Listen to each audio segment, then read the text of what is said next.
It was a freezing January night, the kind of cold that seeped through walls and rattled old windows. The wind howled like it was angry at the world, tearing through the quiet neighborhood. Sarah Williams had just finished tucking her 8-year-old daughter, Lily, into bed when she heard it, a faint scratching sound near the garage door. Her heart skipped. Living alone with a child, she was always cautious. She grabbed her flashlight, took a deep breath, and stepped outside. The beam of light cut through the darkness, revealing a man huddled against the garage door. His clothes were torn, his hair matted, and his hands shook violently from the cold. "I'm sorry," he stammered, shielding his eyes from the light. "I'll go. I just needed a place out of the wind." Sarah hesitated. Every instinct told her to be careful, but something in his voice, soft, almost apologetic, pulled at her heart. "Wait," she said quietly.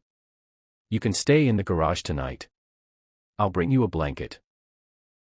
The man's eyes widened with disbelief. You'd do that for me?" "I'd want someone to do the same for me," she replied, turning toward the house. Inside the garage, she laid out an old sleeping bag and 2 blankets. She brought him a thermos of hot tea and half of the leftover casserole from dinner. He thanked her quietly, almost shyly, and didn't speak much after that. Sarah didn't press for details, she just told him, "Lock the door from inside when you're ready to sleep." The next morning, she half expected him to be gone, but when she stepped into the garage, he was still there, folding the blankets neatly. He introduced himself as Daniel. "I can't stay," he said quickly.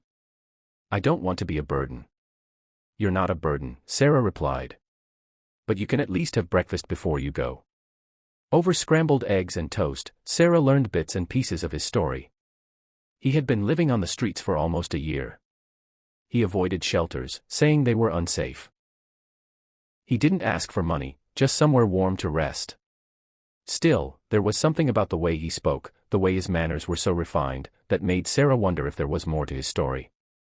For the next few nights, the garage became Daniel's refuge.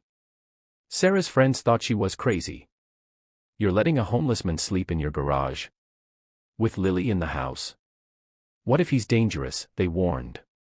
But Sarah saw the way Daniel helped her carry groceries without being asked, how he read books from the box she kept in the garage, how he always made sure the garage was spotless before she came out. One day, Lily came home from school upset because some kids had teased her about her worn-out shoes.